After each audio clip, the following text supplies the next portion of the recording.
Kisah konglomerat pertama Indonesia, O.A. Tiong Ham, Raja Gula Asia.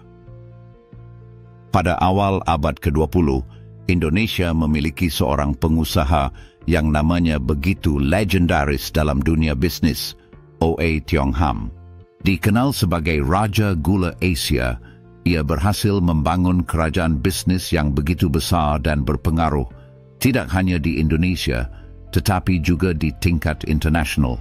Melalui strategi bisnis yang cerdas, inovasi dalam perdagangan, dan manajemen yang modern, O.A. Tiong Ham Group menjadi perusahaan multinasional pertama dari Indonesia. Lahir dari keluarga pedagang Tionghoa di Semarang, O.A. Tiong Ham membawa usahanya dari skala lokal ke global, memanfaatkan kolonialisme Belanda dan permintaan dunia terhadap gula. Artikel ini akan mengupas secara mendalam kisah hidupnya, strategi bisnis yang digunakannya, serta dampak jangka panjang dari konglomerasi yang ia bangun. Latar belakang sejarah keluarga dan masa muda O.A. Tiong Ham, lahir pada tahun 1866 di Semarang, Hindia Belanda, sekarang Indonesia. Ayahnya, O.A. Chiesian, adalah seorang imigran dari China yang datang ke Nusantara untuk berdagang. Keluarga O.A. awalnya bergerak di bidang perdagangan umum, tetapi kemudian mulai berfokus pada industri gula yang berkembang pesat pada akhir abad ke-19. Sebagai anak laki-laki tertua, O.A. Tiong Ham memiliki hak istimewa untuk mewarisi bisnis keluarga. Namun, alih-alih mengikuti cara-cara lama, ia memilih untuk mengadopsi pendekatan bisnis yang lebih moden. Ia belajar dari sistem perdagangan kolonial Belanda dan memanfaatkan koneksi dengan para pejabat kolonial untuk mengembangkan bisnisnya. Strategi bisnis O.A. Tiong Ham. 1. Modernisasi industri gula. Pada masanya, produksi gula di Jawa masih dilakukan secara tradisional dengan banyak pengolahan kecil yang dikelola oleh petani atau pengusaha lokal. O.A. Tiong Ham melihat peluang dalam efisiensi produksi dan mulai berinvestasi dalam teknologi pengolahan gula yang lebih moden.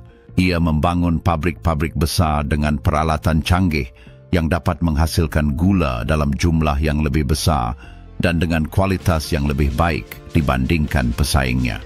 2. Penguasaan rantai pasok. Salah satu strategi utama yang membuat O.A. Tiong Ham sukses adalah penguasaan rantai pasok dari hulu ke hilir. Ia tidak hanya memiliki pabrik gula, tetapi juga lahan tebu dan jaringan distribusi yang luas. Dengan cara ini, ia dapat mengontrol harga dan pasokan gula, memastikan bahwa bisnisnya tidak tergantung pada pihak ketiga. 3. Ekspansi ke pasar internasional. Berbeda dengan pengusaha lain yang hanya fokus pada pasar lokal, O.A. Tiong Ham membawa bisnisnya ke tingkat internasional. Ia menjual gula tidak hanya di Hindia Belanda, tetapi juga di pasar global seperti Singapura, Tiongkok, dan Eropa. Ia memahami pentingnya diversifikasi pasar dan membangun jaringan distribusi yang kuat di luar negeri. 4. Pemanfaatan. Sistem kolonial. Sebagai pengusaha Tionghoa di bawah pemerintahan kolonial Belanda, O.A. Tiong Ham harus pintar dalam menjalin hubungan dengan pemerintah kolonial. Ia menggunakan sistem yang ada untuk keuntungan bisnisnya, termasuk mendapatkan konsesi tanah, kredit dari bank-bank Eropa, serta proteksi dari pemerintah Belanda terhadap pesaing-pesaing lokalnya. 5. Manajemen profesional. Salah satu faktor yang membedakan O.A. Tiong Ham dari pengusaha lainnya adalah sistem manajemen profesional yang ia terapkan. Ia tidak hanya mengandalkan keluarga dalam mengelola bisnis, tetapi juga merekrut tenaga ahli dari berbagai bidang. Ini memungkinkan perusahaannya berkembang dengan efisien dan bersaing dengan perusahaan-perusahaan Eropa. Dampak ekonomi dan sosial. 1. Pengaruh terhadap industri gula di Indonesia. O.A. Tiong Ham tidak hanya mengembangkan bisnisnya sendiri, tetapi juga membantu membentuk industri gula di Indonesia. Dengan memperkenalkan teknologi moden dan sistem manajemen yang lebih baik, ia membantu menjadikan Jawa sebagai salah satu produsen gula terbesar di dunia pada masanya.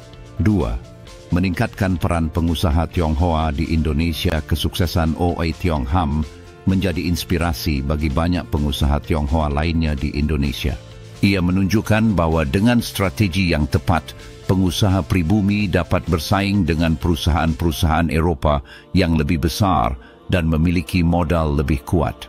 3. Kontribusi terhadap ekonomi global sebagai eksportir utama gula. OA Tiong Ham Group berkontribusi dalam perdagangan internasional dan menjadi bagian dari rantai pasokan global. Keberhasilan bisnisnya membantu meningkatkan hubungan dagang antara Asia dan Eropah serta memperkuat posisi Indonesia dalam perekonomian dunia. Tantangan dan kejatuhan meskipun mencapai puncak kejayaan, OA Tiong Ham dan konglomerasinya menghadapi berbagai tantangan. Setelah kematiannya, perusahaannya mengalami kesulitan akibat perubahan politik, perang dunia, dan nasionalisasi oleh pemerintah Indonesia pasca kemerdekaan. Pada akhirnya, OA Tiong Ham Group dibubarkan, tetapi warisan bisnisnya tetap dikenang dalam sejarah ekonomi Indonesia. OA Tiong Ham adalah salah satu contoh pengusaha visioner yang mampu membangun konglomerasi besar di era kolonial. Dengan strategi bisnis yang cerdas, modernisasi industri, dan penguasaan rantai pasok, ia berhasil menjadi salah satu pengusaha paling berpengaruh dalam sejarah Indonesia. Kisah suksesnya tidak hanya memberikan pelajaran dalam dunia bisnis, tetapi juga menggambarkan bagaimana seorang individu dapat mengubah industri dan ekonomi suatu negara. Meskipun bisnisnya tidak bertahan setelah kematiannya, warisan OA Tiong Ham tetap hidup dalam sejarah perdagangan Indonesia dan menjadi inspirasi bagi banyak pengusaha generasi berikutnya. Itu adalah bukti bahwa dengan kerja keras, inovasi dan strategi yang tepat, seseorang dapat mengubah tantangan menjadi peluang dan mencapai kesuksesan luar biasa.